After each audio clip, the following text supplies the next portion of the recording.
지난 두 편의 선도 연구장비 영상을 통해 우리들은 원자들의 세계를 들여다보고 그들의 질량을 알 수 있는 획기적이고 놀라운 분석 기술들을 알아보았습니다.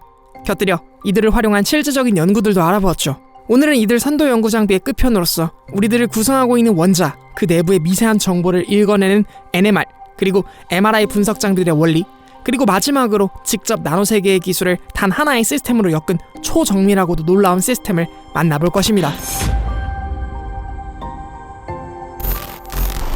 앞선 영상들을 통해 우리는 우주를 구성하는 4대 힘들 중 하나인 전자기력을 정밀하게 제어함을 통해 원자를 들여다볼 수 있는 기술, 그리고 원자와 분자들의 질량을 재는 기술을 만들어낼 수 있었음을 함께 알아보았습니다.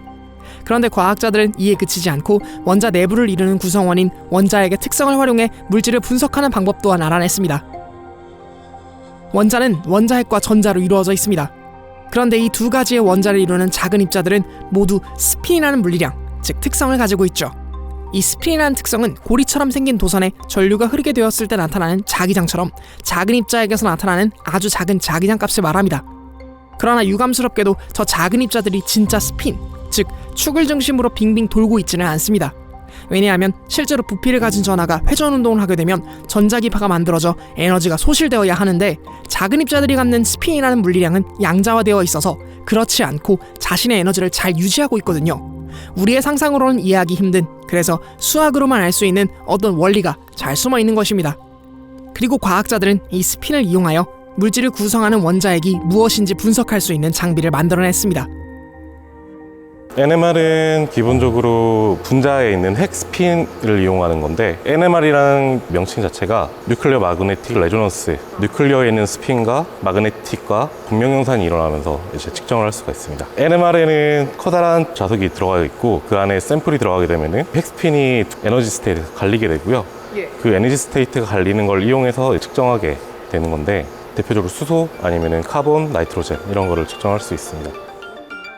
NMR 스펙트로미터라고 일컬어지는 이 장비는 뉴클리어 마그네틱 레조넌스 스펙트로미터의 약어로서 분석하고자 하는 시료의 원자핵의 회전을 측정하는 연구 장비입니다. 원자핵의 회전으로부터 발생하는 정보를 본다고 해서 이것을 핵 자기 공명이라고 부르죠. 핵 자기 공명은 앞에서 이야기한 스핀에 의해 만들어집니다. 작은 입자들의 스핀에 의해 나타나는 아주 작은 자기장은 마치 작은 입자들을 미니 자석처럼 만듭니다. 그리고 이 자석들은 외부에서 자기장을 걸어주면 제자리에서 빙글빙글 돌게 되죠. 이와 같은 운동을 물리학에서는 세차 운동이라고 합니다. 그리고 이 세차 운동에 의해 핵은 주변으로 전자기파를 방출시킵니다. NMR 스펙트로미터는 바로 이와 같은 정보를 읽습니다.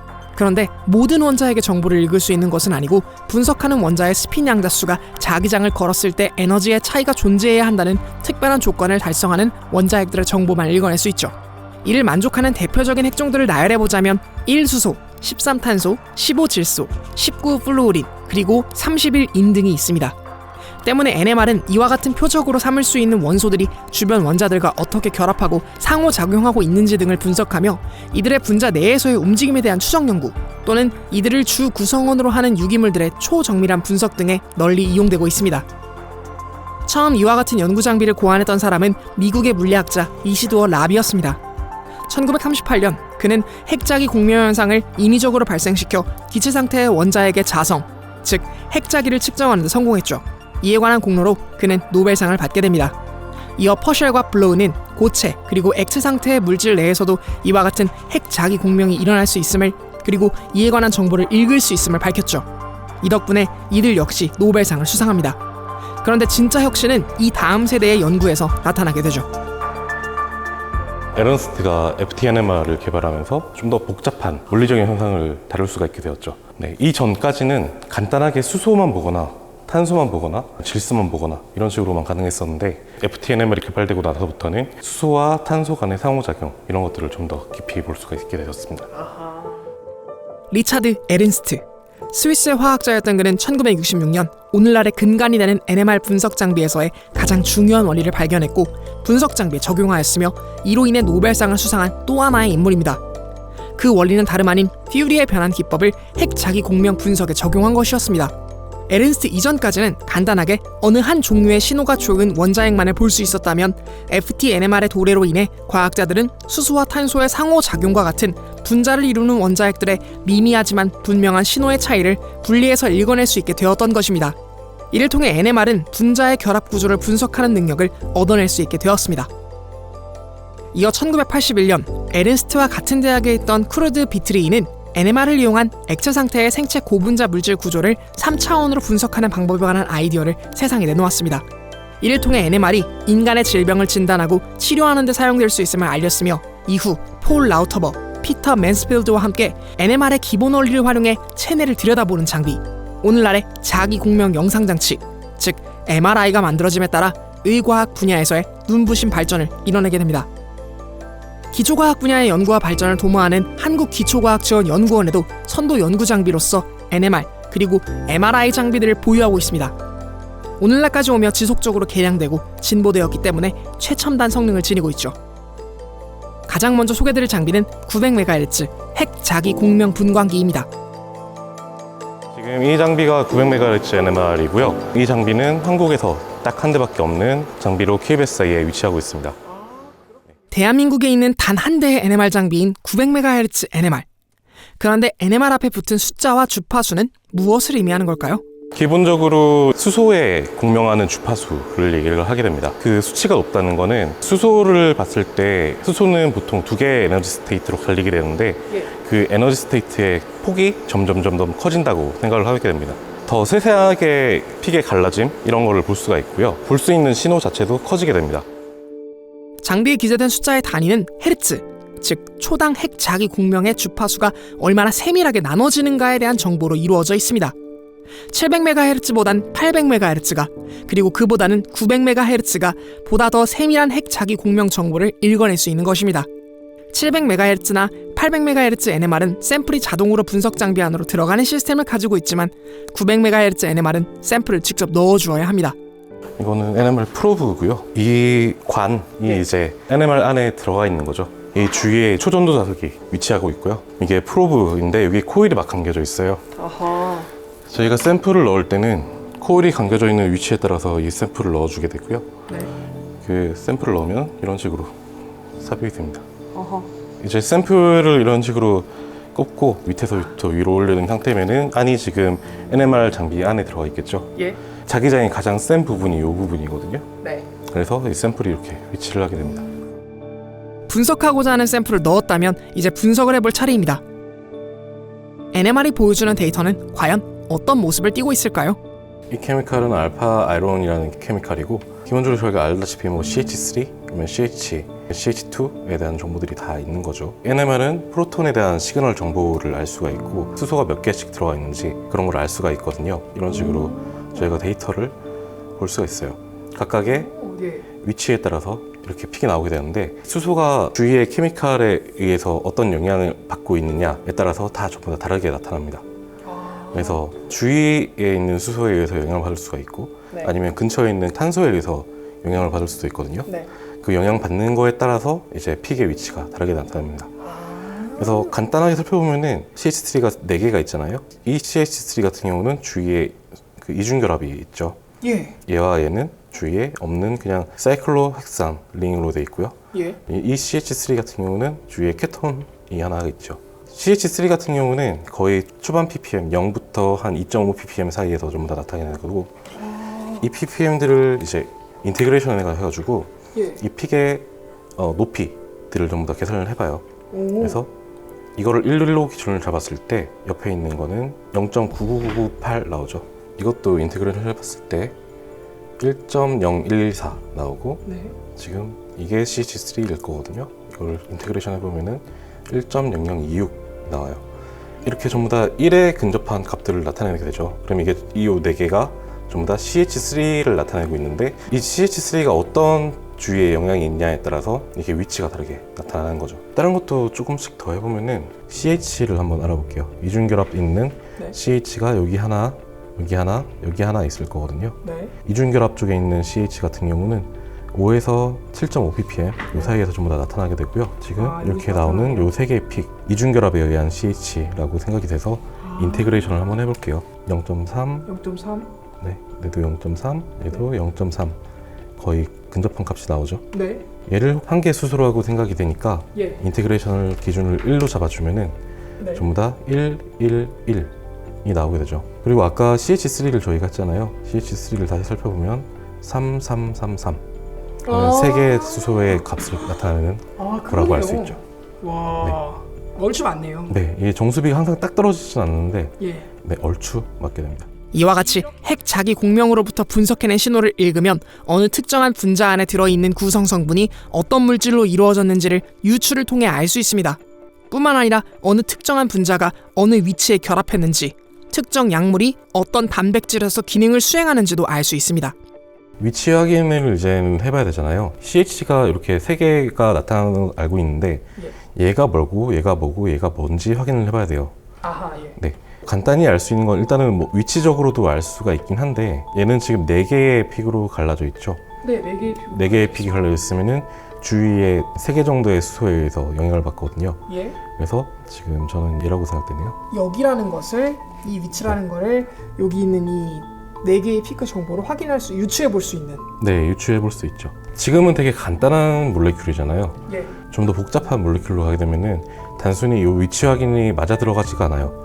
그래서 저희는 수소와 탄소 간의 코릴레이션, 상관관계를 보는 HSQC라는 걸 보통 찍고요. 그러면은 수소가 이렇게 다 위에 나타나게 되고 네. 카본들도 이렇게 다 나타나게 되죠. 그러면은 이 수소는 이 탄소와 이제 결합하고 있다라는 네. 거를 이렇게 HSQC를 찍으면은 알 수가 있습니다. 아, 그러니까 수소 정보를 따로 하나 빼고 한 축으로, 네, 카본 정보를 따로 한 축으로 빼서 네. 수소와 카본이 동시에 픽점을 내는 곳을 저렇게 코릴레이션 좌표로 이렇게 찍어놓고 네. 이걸 가지고 이제 좀 더 정밀하게 분석을 하는 거군요. 그러면 이제 어떻게 결합했는지 좀 더 알 수 있으니까요. 네. 그러고 나서 본드 간의 상호작용을 하면은 이 본드들이 어떻게 연결되어 있는지들을 알 수가 있어요. 그러니까 이런 식으로 쭉 라인이 있죠. 그러면 요 카본은 요 카본들과 다 상관관계가 있다라는 것을 이제 본격적으로 알 수가 있거든요. 약물을 결합하는 걸 보여드리면은 이게 색깔이 점점점 변할수록 파란색, 빨간색, 보라색, 초록색 이렇게 갈수록 픽의 변화가 있죠. 예, 맞아요. 여기 지금 픽의 변화가 네, 있습니다. 약물의 농도가 높아질수록 픽의 위치가 변하는 건데 다른 픽을 보면은 그렇게 변화가 심하지가 않을 거예요. 예, 맞아요. 네, 그런 거 보면은 약물이 요 위치에 결합을 한다. 이런 걸 알 수가 있어요. 요 점 하나하나가 아미노 액시드 하나라고 보시면 돼요.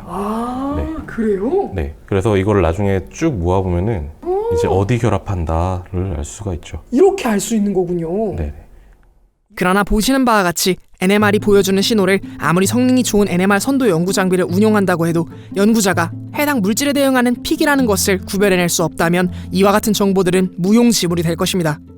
장비를 활용하는 연구자의 운용 능력과 역량이 중요한 이유입니다. 그렇다면 NMR은 어떤 연구에 활용될 수 있을까요? 예전에는 구조 분석 같은 것도 많이 했었어요. 기본적으로는 케미칼의 구조 분석, 이게 어떤 상관관계를 가지고 있는지, 업체들 쪽에서는 퓨리티, 순도가 얼마나 깨끗한지 그런 걸 알 수가 있는 방법 중에 하나고요. 또 다른 걸로는 이제 제약 쪽에서도 많이 쓰이죠. 제약 쪽에서는 약물을 만들었는데 그게 정확히 어떤 구조를 갖고 있고 어떤 작용을 할 건지를 보기 위해서 이 약물의 구조를 풀긴 풀어야 되잖아요. 그럴 때 NMR을 꼭 쓰죠. 물질을 합성하고 난 다음에 무조건 사용하고요. 약물 개발을 할 때 이 약물이 그 단백질에 직접 결합을 하는지에 대한 정보를 보고 싶잖아요. 그런 것도 이제 NMR로 볼 수가 있어요. 다음으로 만나볼 NMR은 800MHz 핵 자기 공명 분광기 질량 분석기 시스템입니다. 핵 자기 공명 분광기뿐만 아니라 질량 분석기도 가지고 있죠. 지금 여기 장비실은 이제 SP800MHz NMR MS 시스템 장비가 설치되어져 있는 장비실이고요. 그래서 여기 장비실에서는 지금 보시다시피 800MHz NMR 장비와 리퀴드 크로마토그래피 장비, 매스 스펙트로메트리 MS 장비가 같이 설치되어져 있고, 이러한 장비 시스템들은 이제 단독으로도 활용이 되고 있고 연결해서도 사용이 되고 있습니다. 이곳 800MHz 핵 자기 공명 분광기 질량 분석기 시스템은 액체 크로마토그래피와 시료를 농축하고 관리하는 SPE, 이 둘을 기준으로 오른쪽에는 Q토프 MS가, 왼편에는 800MHz NMR이 위치하고 있습니다. 이와 같은 시스템들이 유기적으로 연결되어 있는 이유는 무엇일까요? 이런 NMR 장비가 이제 구조를 확인하고자 하는 장비인데 저희가 모르는 미지의 물질 같은 경우 NMR 데이터만으로는 그 구조를 완전히 확인하기가 어렵기 때문에 보통 질량 분석 데이터를 따로 얻게 됩니다. 그러한 부분들을 편하게 한 번에 하기 위해서 LC를 이용해서 먼저 그런 혼합물들을 분리를 하고 알고 싶은 미지의 물질에 대해서 그 물질만 따로 분리해내서 NMR 데이터 각각 질량 분석 데이터를 동시에 얻는 부분에 이제 최적화된 장비입니다. 분석하고자 하는 물질이 정체를 알 수 없는 미지의 물질인 경우, 특별히 생체 시료인 경우에는 이들 성분이 무엇인지를 보다 정밀하고 확실하게 구별할 필요가 있습니다. 때문에 이와 같은 핵 자기 공명 분광기와 질량 분석기가 유기적으로 연결된 시스템을 구축하게 된 것입니다. 이들은 서로의 능력을 상호 보완하며 알 수 없는 미지의 물질이 어떤 성분으로 이루어져 있으며 어떤 분자 구조를 가지고 있는지에 관한 정보를 한 번에 얻어낼 수 있도록 돕습니다. 그런데 이보다도 이곳 서울 서부센터에 위치한 NMR 시스템의 가장 큰 장점은 바로 이 장비에 있습니다.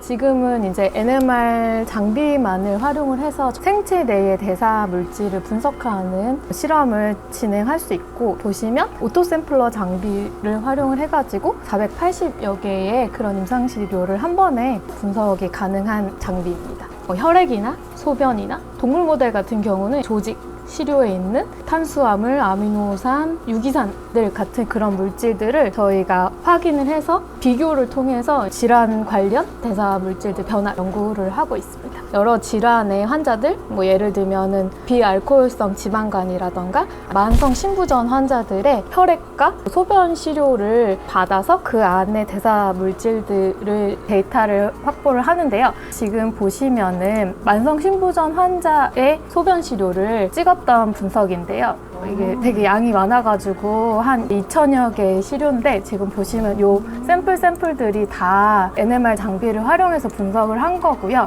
이렇게 많은 양의 시료를 분석하려면 아까 말씀해 주셨던 것처럼 480개로 데이터를 만들어내는 과정이 굉장히 중요하겠네요. 맞아요. 그때 한 2주 정도 분석을 계속 장비가 밤낮 없이 돌아갔었거든요. 이렇게 보시면은 이게 지금 신부전 환자의 시료인데요. 보시면 엄청 복잡하게 보이는 피크들이 보이는데, 이 중에 저희가 이런 피크 하나하나가 사실은 컴파운드라고 할 수가 있는데요. 이게 혼합물 형태이고, 특히 여기 보시는 이 피크는 락테이트 픽이거든요. 그러니까 젖산, 네, 젖산이고, 이 픽 같은 경우는 지금 글루코즈, 그러니까 당. 건강한 사람에 비해서 만약에 글루코즈가 많이 크면은 이제 문제가 있다, 이렇게 판단을 할 수 있게 됩니다. 이거 같은 경우에 소변을 우리가 샘플링해서 본 거니까 당뇨나 이런 것을 의심해 볼 수 있는 그런 거겠네요. 맞아요. 저희의 사실 최종 목표가 바이오마커 발굴이라는 것인데, 네, 그 질환 환자들이 이런 스펙트럼을 통해서 임상적으로 특히 병원이나 이런 쪽에 활용이 될 수 있도록 기초적인 연구를 하는 것이 저희의 연구 목적입니다. 아, 그렇군요. 네. 480여 개의 시료, 특히 생체 내에서 확보한 실제 임상 시료들을 NMR로 분석함으로써 바이오마커로서의 진단 기능을 수행할 수 있는 NMR 시스템을 만드는 것, 그리고 이를 통해 환자의 질환을 정확하게 진단하고 이에 맞는 치료 행위를 적절하게 선택할 수 있게 만드는 것. KBSI 연구팀의 최종적인 목표가 바로 이 지점에 있는 것입니다. 같은 NMR 시스템이더라도 연구자가 어떤 방향으로 무엇을 위해 연구 장비를 개량하고 운용하는지가 전혀 다른 어플리케이션으로 나타날 수 있는 것입니다. 우리가 이제 혈액을 비교한다고 했을 때 암일 수도 있고, 심혈관 질환이나 아니면 간질환 환자들, 이런 환자들의 시료에서 독특하게 농도가 높거나 낮은 물질들이 있는데, 저희가 이 NMR이나 질량 분석기를 통해서 몇백 개, 몇천 개의 대사 물질 중에서 특정 질환에 대해서 높아지는 물질들을 확인할 수가 있다 그러면, 그 물질을 통해서 환자들의 혈액이나 뇨를 통해서 진단을 할 수 있는 장점이 있고, NMR이나 질량 분석기를 사용해서 질병을 조기 진단한다거나 질병이 더 나빠질 건지 예측하고 치료가 잘 되고 있는지 확인하는 그런 분야를 우리가 종합적으로 대사체학 분야, 메타볼로믹스 연구 분야라고 얘기하고 있습니다. 그래서 여기 서부센터는 NMR과 NMR과 질량 분석기가 연결된 선도 장비 이외에도 개별적인 NMR과 개별적인 질량 분석기를 가지고서 생체 대사 물질들을 연구하는 대사체학 분야에서 국내에서 가장 그 선도적인 역할을 하고 있는 곳입니다. 그래서 그러다 보니까 주위의 큰 대학병원들, 세브란스 병원이나 삼성병원, 서울대병원들하고 같이 협업을 해서 대량 임상 시료를 가지고 와서 조기 진단할 수 있는 마커들을 발굴하고 있는 일들을 굉장히 많이 진행하고 있는데요. 작년에 이제 그 키드니 인터내셔널이라는 신장 쪽 질환 중에서는 거의 최고 수준의 저널에 이제 발표한 내용이 있는데, 이제 막성 신증이라는 환자와 MCD라는 환자가 증상이 이제 굉장히 유사해서 질환을 구별을 못하기 때문에 병원에서 간혹 이 두 질환을 구별을 못한 치료법을 제시를 해서 문제가 생긴 경우들이 이제 있다고 들었어요. 근데 이제 그때 서울대 병원에 계신 의사 선생님들이 이런 병원에서 현장에서의 어려움들을 얘기해 주시면서 질환을 구별할 수 있는 물질을 찾으면은 굉장히 도움이 되겠다라고 해서 이제 그 환자들을 대량 시료를 이제 저희가 찍었습니다. 그래서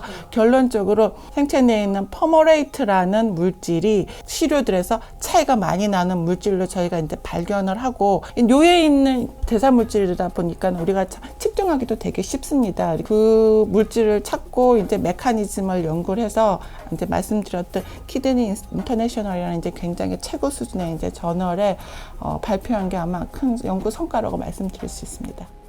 국내 우수 대학병원들과 한국기초과학지원연구원의 800MHz NMR 시스템의 연구 협업을 통해 막성신증 그리고 MCD라는 증상은 동일하지만 치료법이 다른 두 질환을 구분할 수 있는 바이오마커를 찾아냄으로써 키드니 인터내셔널이라는 신장학 최고 권위의 저널에 게재할 수 있을 수준의 연구 성과를 만들어낼 수 있었던 이면에는 선도 연구 장비의 성능뿐만 아니라 창의적으로 장비를 운용할 수 있는 연구 역량을 지닌 연구자들의 능력이 있었다는 것을 알아볼 수 있었습니다.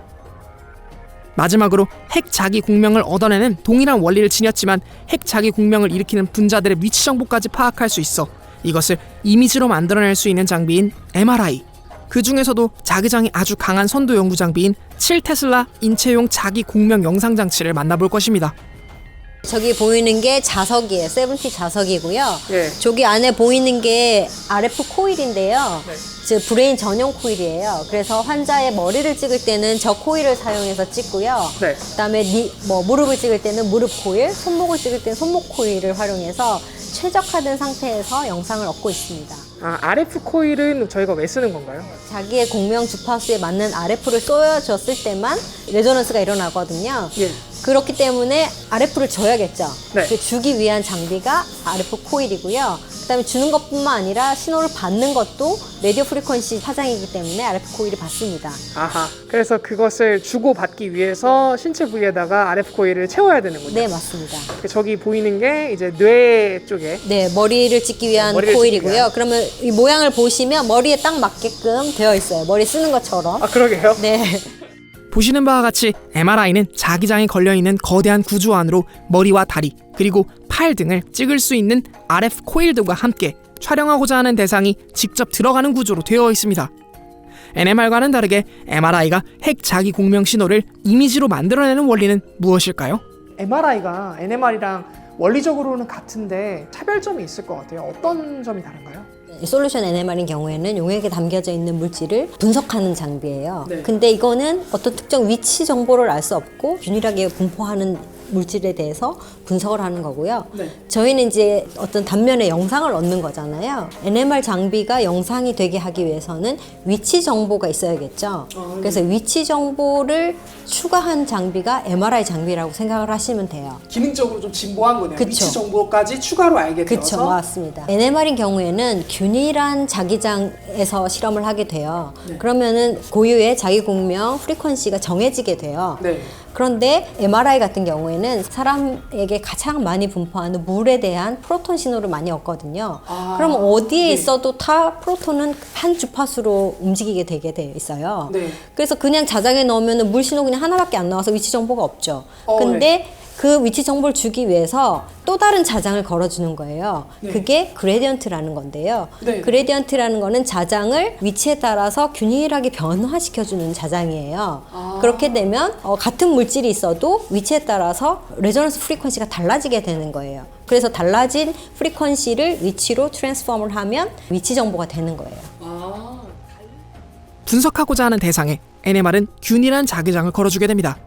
그러나 MRI는 위치에 따라 일정하게 감소하는 1차원 그래프와 같은 세기를 지닌 자기장을 가해줌으로써 위치에 따라 발생하는 수소의 핵 자기 공명 신호의 차이를 만들어주는 것입니다.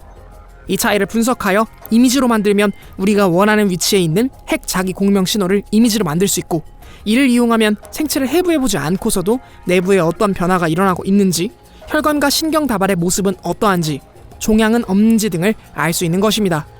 그렇다면 7테슬라, 즉 일반 MRI보다 훨씬 강한 자기장을 가할 수 있는 KBSI의 선도 연구 장비급의 MRI는 어떤 차별점이 있을까요? 기존 MRI들보다 더 강력한 자기장을 썼을 때 어떤 특징들이 나타나는지 설명해 주시면 좋을 것 같습니다. 네네, 제가 또 자료를 보여드릴게요. 예. 저희가 3T MRI와 7T MRI를 가지고 있는데요. 네. 저희가 3T와 7T에 대해서 비교한 영상들을 제가 조금 준비를 했어요. 자장의 세기가 높아지게 되면 신호가 커지는 이런 효과가 있어요. NMR도 그렇고요. 네. 그래서 자장의 세기가 커지면 신호가 세지고 민감도가 더 커지게 돼요. 그래서 특별히 Susceptibility Weighted Imaging이라는 기법의 영상을 얻게 되면 이렇게 보시는 것처럼 3T보다 7T에서 굉장히 자장의 균일도를 잘 볼 수가 있게 돼서 특정 질환에서는 질환 진단이 쉽게 되는 경우가 생기는 거죠. 네. 그리고 그러네요. 좀 명확하게 좀 다르네요. 네네. 그리고 이건 혈관 영상인데요. 신호가 세서 기존에 안 보이던 미세 혈관이 보이는 그런 효과도 있고요. 그리고 이제 신호가 세니까 저희가 신호가 약할 때는 어떤 영상을 얻을 때 여러 번 모아야 되거든요. 예. 그래서 3T에서는 뭐 10번을 모아야 되는 게 7T는 신호가 좋기 때문에 5번만 모아도 되니까 아하. 실험 시간이 줄게 되겠죠. 그런 장점이 있고요. 네. 또 만약에 같은 시간에 실험을 하게 되면 해상도를 좋게 할 수가 있어요. 저희가 이게 보시면 손의 영상인데요. 네. 3T에서는 이 정도 해상도를 얻으면 각 픽셀 안에 있는 신호가 너무 작아서 이렇게 예쁘게 나오지를 않아요. 예. 근데 7T는 각 픽셀별로 신호가 충분하기 때문에 이렇게 자세한 영상을 얻을 수가 있어요. 그러네요. 네, 그래서 고해상도의 영상을 얻을 수 있다는 장점이 있습니다. 아까 NMR 같은 경우에도 이렇게 스펙트럼을 얻잖아요. 근데 예. 제가 말씀드렸듯이 MRI는 위치 정보가 있기 때문에 특정 영역을 정해놓고 여기 안에서의 신호만 얻을 수가 있게 돼요. 아. 네. 그러면은 이제 특정 부위에 어떤 문제가 발생했을 때 네. 원래 이제 문제가 없을 때의 신호와 문제가 있을 때의 신호를 비교해서 어떤 질환인지를 진단할 수가 있겠죠. 기본적으로 NMR이 할 수 있는 거는 다 할 수 있네요. 네, 맞습니다. 특정 위치까지 정해서. 맞습니다. 예. 네. 강한 자기장은 강한 신호를 검출하도록 만들어줍니다. 이를 통해 고해상도의 이미지를 만들 수도 있고, 또 기존에는 선명하게 나타나지 않던 신호를 더욱 선명하게 보거나 또는 빠르게 MRI 정보를 모을 수 있다는 장점 등이 있는 것입니다. 이 KBSI의 7테슬라 MRI는 어떤 연구 등에 활용될 수 있을까요? 저희가 펑셔널 MRI 연구를 한 케이스인데요. 예. 분노 조절 장애인 환자와 정상인에 대해서 실험을 했고요. 인슐라 부분에 회백질 부피가 차이가 있는지를 봤고요. 예, 그래서 그것도 차이가 있다는 걸 확인을 했고요. 뇌 활성화도 다른 것을 확인을 했어요. 그래서 저희가 이런 fMRI 영상을 얻을 때는 어떤 분노가 일어날 수 있는 생각을 하게끔 저희가 유도를 해요. 그럼 그 시간 동안 뇌에서 어떻게 반응하는지를 측정을 하는 거예요. 예. 그 결과가 분노 조절 장애 환자와 일반 정상이 다르다는 거를 봤죠. 그 다음에 이제 파킨슨 동물 모델에 대해서 이제 영상을 얻은 거예요. 그러면 이 원숭이는 파킨슨 병에 걸린 맞습니다. 원숭이인가요? 네. 환자인 경우나 이제 인비보로 동물을 찍게 되면 고해상도를 얻기가 어려워요. 약간의 움직임도 있고 오랜 시간 찍을 수가 없기 때문에 네. 그래서 저희가 이 케이스는 엑스비보로 브레인을 이렇게 적출을 해서 장시간 고해상도를 얻었을 때 어떤 차이가 있는지를 관찰한 거거든요. 그래서 지금 분석 중에 있고요. 계속적으로 연구를 할 거는 이 흡질 부분에 어떤 변화를 저희가 동물 모델에 대해서 해보고 약물 치료 후에서도 보고 그래서 좀 미세하게 어떤 차이가 있는지를 분석하고자 합니다. 이런 것들을 분석함을 통해서 이게 파킨슨 병에 대해서 우리가 좀 더 심도 있게 이해를 할 수 있는 맞습니다. 거죠? 네. 네. CT는 하나의 영상밖에 얻을 수가 없어요. 그래서 트레이닝된 어떤 사람이 똑같은 조건으로 맨날 찍으면 되거든요. 예. 근데 MRI는 스펙트로스코피도 얻을 수 있고 fMRI 영상도 얻을 수 있고 서셉티빌리티 영상도 얻을 수 있고 이렇게 다양한 영상들을 얻을 수 있는데 그것도 파라미터를 어떻게 세팅하느냐에 따라서 조금씩 컨트라스트가 다르게 나와요. 예. 그래서 최적의 조건을 잡는 게 굉장히 중요하거든요. 훈련도 많이 되고 공부도 많이 하시고 연구를 많이 하셔서 그런 조건들을 잡는 게 굉장히 중요합니다. 그렇군요. 네, 그래서 계속 공부를 해야 됩니다. 그렇군요. 박사님의 설명을 통해 단순히 좋은 장비가 좋은 결과로 이어지지 않는다는 것. 그래서 장비 운용에 관한 지속적인 고민과 학습을 꾸준하게 해나가야 한다는 점을 배울 수 있었습니다. 이로써 우리는 소개드린 다양한 선도 연구 장비들을 통해 나노 세계를 들여다보고 질량을 알아내는 것은 물론 그들이 지닌 핵 자기 공명을 통해 우리가 볼 수 없는 세계에 존재하는 시료들의 생김새, 특징, 나아가 역학적 거동까지 함께 들여다볼 수 있다는 것을 알았습니다. 이제 과학쿠키는 여러분들에게 지난 3편에 나눠 소개해드렸던 다양한 장비들의 원리를 포함하는 최첨단 장비 또는 그 이상의 수준의 기능을 이행하는 장비들이 단 하나의 시스템으로 유기적으로 연결된 거대한 연구 장비인 차세대 융복합 인시추 나노 분석 시스템을 소개해드리고자 합니다. 저희 차세대 융복합 나노 분석 시스템은 총 15종의 장비로 되어 있습니다. 그 중에서 공정 장비가 8종인데요. 공정 장비란 시료를 만들거나 아니면 시료를 이용해서 디바이스를 만드는 장비들이고요. 7종의 분석 장비로 이루어져 있습니다. 먼저 하나. 차세대 융복합 인시추 나노 분석 시스템은 크게 8종의 공정 장비와 7종의 분석 장비로 이루어져 있습니다. 시료를 투입하는 로드락 시스템, 플라즈마를 이용해 금속 또는 금속 산화물들을 증착하는 원리로 나노물질을 제작하는 스퍼터, 대표적인 2차원 나노구조 물질인 그래핀, 이황화 몰리브덴 구조 등을 만들 수 있는 열화학 기상 증착기, 원자 단위로 한 층씩 물질을 쌓아 올려가며 원하는 나노물질을 제작할 수 있는 플라즈마 원자층 증착기, XPS가 필수적으로 갖추어야만 하는 초고진공이 아닌 상압 조건에서도 전자구조 분석이 가능하여 원하는 시료가 어느 특정한 가스와 만났을 때 어떤 일이 일어나고 있는지 등을 분석할 수 있는 근상압 X선 광전자 분광기, XPS와 UPS가 한데 결합되어 있으며 클러스터 이온 소스가 달려있어 시료 표면을 한 층 단위로 깎아내리면서 깊이 분석을 이행할 수 있는 기능이 탑재되어 있는 전자구조 분석, 성분 분석을 할 때 가장 보편적으로 사용하는 장비인 X선 자외선 광전자 분광기, 컴퓨터에 내가 원하는 반도체의 설계 도면을 넣어주면 그대로 그림을 그리듯 패터닝을 이행하여 나노 사이즈의 다이오드 또는 트랜지스터를 만들 수 있는 장비, 제작된 나노시료의 전류 전압 곡선 그래프 또는 전하 전압 곡선 그래프 분석 등 전기적 특성을 확인할 수 있는 장비인 4점 면 저항 측정기, 레이저를 시료에 쬐었을 때 산란되어 나오는 빛을 측정하여 물질의 성분과 분자의 진동 구조를 분석할 수 있는 공초점 라만 분광기, 자외선 영역의 빛소스를 사용해서 물질의 전자 구조 또는 밴드 구조를 아주 정확하게 들여다볼 수 있는 각분의 광전자 분광기, 국내에 딱 한 대밖에 설치되어 있지 않은 시료에 데미지를 주지 않으면서 초고분해능을 지니고 있는 저에너지 전자현미경 등 총 15개의 나노 연구에 최적화된 최첨단 장비들로 구성된 차세대 융복합 인시추 나노 분석 시스템은 나노 세계를 이용하고 있는 인간이 이 나노 세계를 보다 더 정확하고 정밀하고 면밀하게 이해하기 위한, 그리고 이와 같은 이해를 바탕으로 보다 나은 나노 기술을 만들어내기 위한 총체적인 시스템의 유기적인 결합이라고 볼 수 있습니다. 그런데 궁금합니다. 이와 같은 최첨단 장비들이 단 하나의 거대한 시스템으로 결합되어 있는 이유는 무엇일까요? 이 시스템은 2010년도부터 2017년까지 8개년 동안 사업을 이루었고요. 이 사업을 시작하신 분은 이주환 박사님이십니다. 그리고 저는 2012년에 조인을 했고요. 6, 7년 정도 이 장비를 구축하는데 힘을 기울였는데요. 처음 이 사업의 시작은 공기 중에 노출됐을 때 가장 빨리 변하는 물질들이 오게닉 물질이 됩니다. 유기물입니다. 그래서 유기 태양전지 또는 유기 디스플레이, 올레드 같은 경우에 반드시 진공 중에서 시료를 만든 후에 진공 중에서 분석을 하는 게 큰 화두였습니다. 그래야만 실제 변하지 않는 유기물질의 특성을 분석을 할 수 있으니까요. 근데 이제 제가 2012년에 조인을 했을 때 가장 많은 연구가 이루어졌던 것들은 2D 머티리얼입니다. 원자 한 층 또는 두 층으로 이루어진 새로운 나노 물질들인데요. 그래핀, 몰리다이설파이드 등이 있는데 그 녀석들도 공기 중에 노출되면 오염이 되게 되고요. 그래핀 같은 경우는 잘 만들면 오염이 안 되긴 하는데 다른 2D 머티리얼들은 오염에 굉장히 취약했던 부분이 있고요. 구축을 거의 끝마칠 때쯤에는 가장 큰 이슈가 에너지 소재였습니다. 2차 전지라든지 태양전지라든지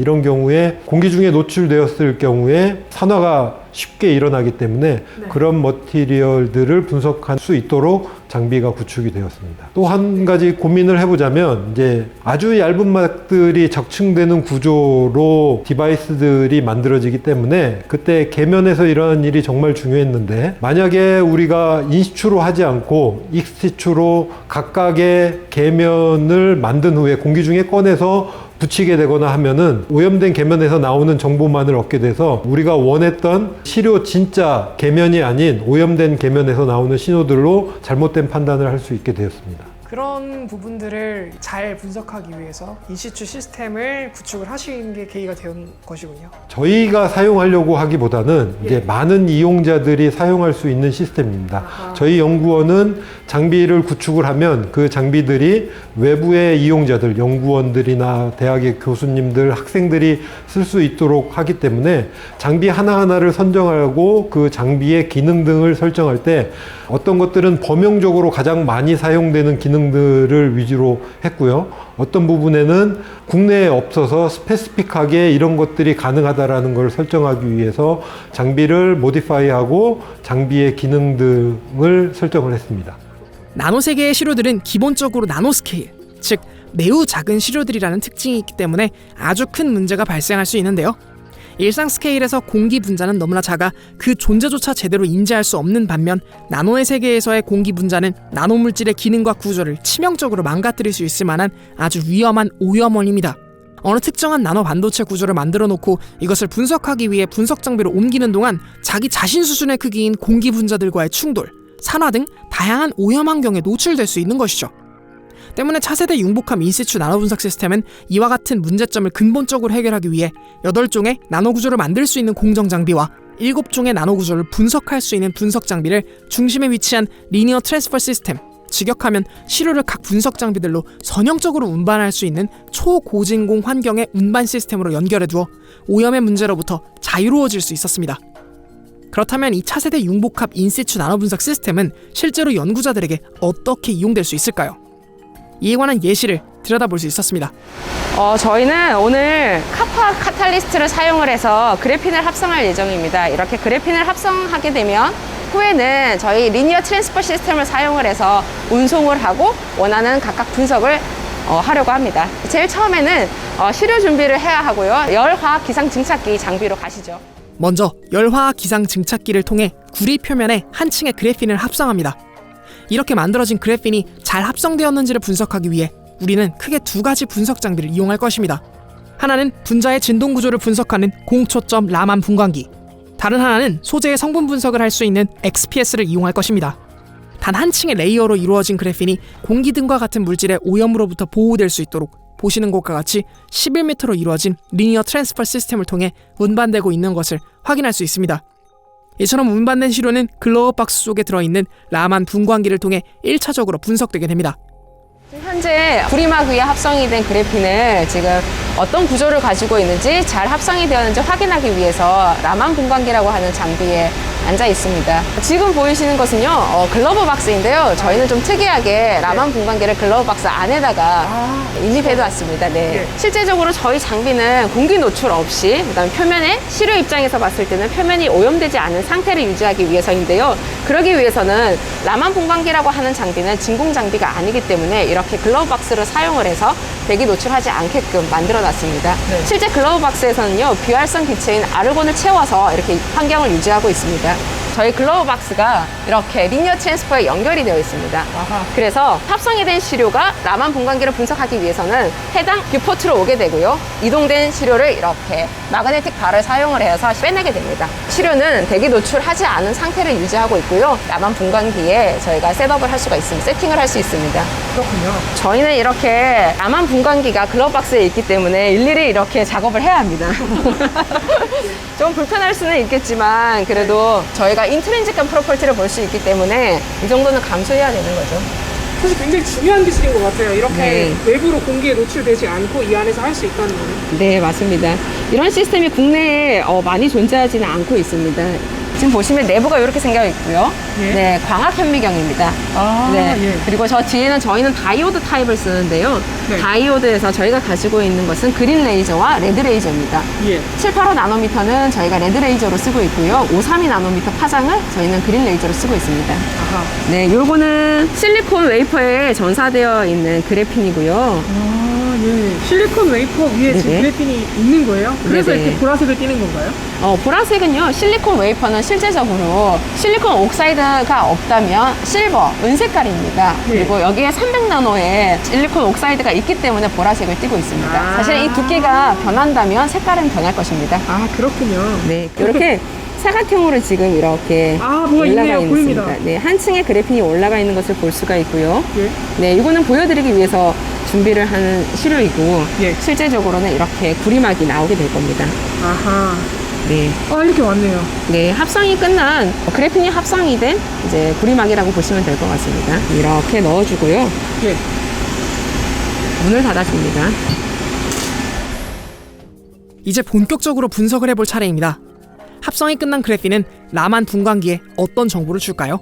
실제 그래핀을 합성하게 되면 구리막을 보시면 이렇게 옵티컬 이미지로도 확인할 수가 있고요. 예. 그래서 구리막의 그레인 바운더리가 이렇게 넓어진 것을 확인할 수가 있고 아하. 예. 실제적으로는 그래핀은 눈에 보이지는 않습니다. 그래서 라만 분광기를 사용해서 측정을 하게 되면 이렇게 스펙트럼이 뜨게 됩니다. 네, 보시면 그래핀은 2D 픽이라고 하는 2700대 픽이 하나 있고요. 1590대에서 그래픽이 얼마만큼 잘 형성이 되었는지를 나타내주는 G픽이 있습니다. 그리고 결함이 어느 정도 존재를 하느냐를 보여줄 수 있는 1350에 뜨는 D픽이라는 것이 있습니다.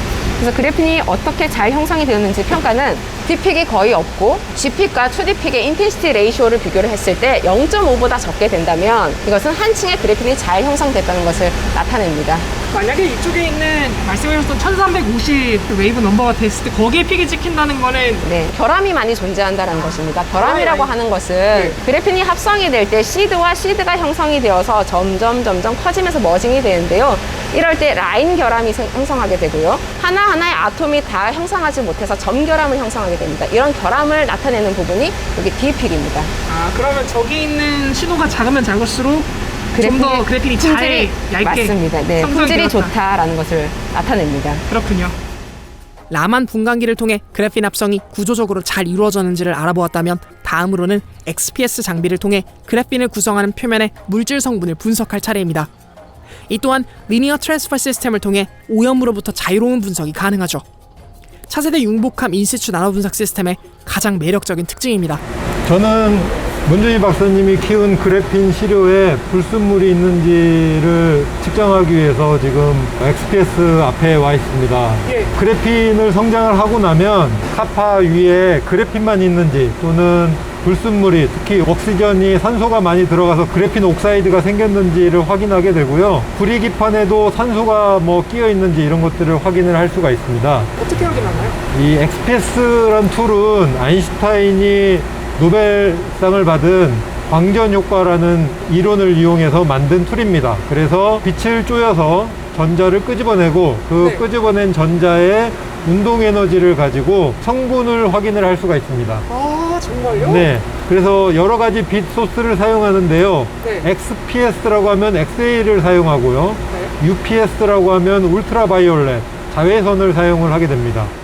이 XPS 분석을 활용하면 공기 중에 오염된 그래핀 시료와 그렇지 않은 그래핀 시료의 차이를 알 수 있다고 합니다. 지금 이 시료는 카파 위에 성장한 그래핀을 외부에 노출을 시켜서 좀 며칠 놔둔 시료고요. 예. 그걸 분석해보면 그래핀에 있다라는 걸 알 수 있는 카본이 있고요. 옥시전이 조금 생긴 걸 확인할 수 있고요. 카파가 기판이라는 걸 알 수가 있습니다. 그리고 카본 원에스 픽을 보게 되면 그래핀 외에 카본에 옥시전이 좀 붙은 카본 옥사이드 픽이 보이는 걸 확인할 수가 있습니다. 자, 그러면 방금 전에 키운 그래핀을 인시추로 저희가 트랜스퍼해서 갖고 온 시료를 한번 찍어 보겠습니다. 네, 알겠습니다.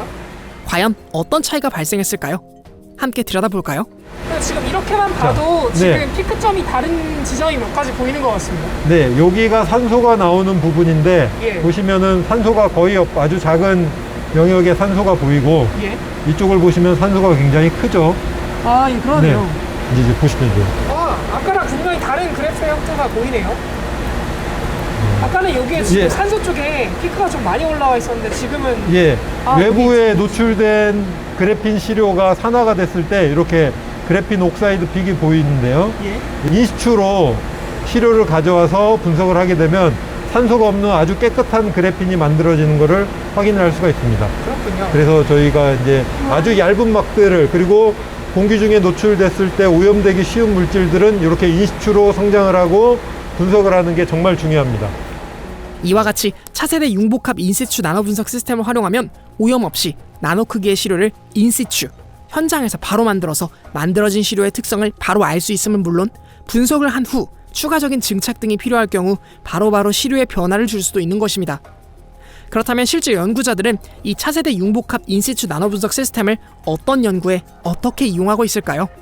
다양한 분야에 사용이 될 수 있지만 요즘은 에너지 머티리얼 하시는 분들이 가장 많이 찾아오고 있습니다. 저희가 인시추이기도 하면서 인오페란도를 구현을 하려고 노력을 하고 있는데요. 인시추라는 거는 이제 온 포지션이란 얘기이기 때문에 방막을 증착하고 그 즉시 실시간으로 분석을 하는 게 인시추라면 2차 전지 같은 경우는 충전을 하고 방전을 하는 상황에서 그 안에 있는 머티리얼들의 상이 변하게 됩니다. 그렇기 때문에 오퍼레이션이 되고 있는 상태에서 다시 실시간으로 보는 거는 인오페란도라고 합니다. 기능이 수행되고 있는 과정 속에서 거기에서 어떤 일이 일어나고 있는지를 보는 것. 네, 맞습니다. 예를 들면 또 다른 예를 들면 태양전지가 있으면 그냥 측정을 하는 거하고 빛을 쪼이는 상태에서 실제 태양전지가 전기를 만들어내고 있는 상태에서 분석하는 거는 완전히 다른 얘기이기 때문에 빛을 쪼이면서 성분이 변하는 걸 보거나 구조가 변하는 걸 보는 거를 인오페란도라고 할 수 있습니다. 과학자들의 꿈은 정말 무슨 일이 일어나고 있는지를 알고 싶은 거잖아요. 그래서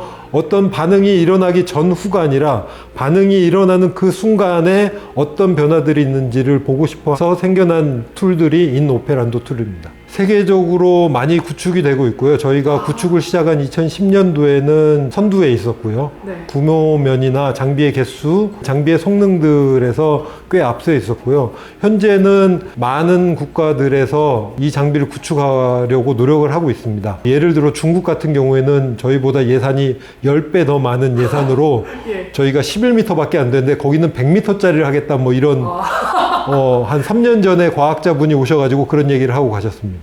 네. 국내 기업들도 삼성에서도 이런 장비를 현재 구축 중에 있다고 알고 있습니다. 그렇군요. 오늘 귀한 이런 실험 장비를 또 하나하나 세세하게 설명해 주시고 관련된 개념에 대해서 설명해 주셔서 너무 좋은 시간이었습니다. 감사합니다. 네, 감사합니다.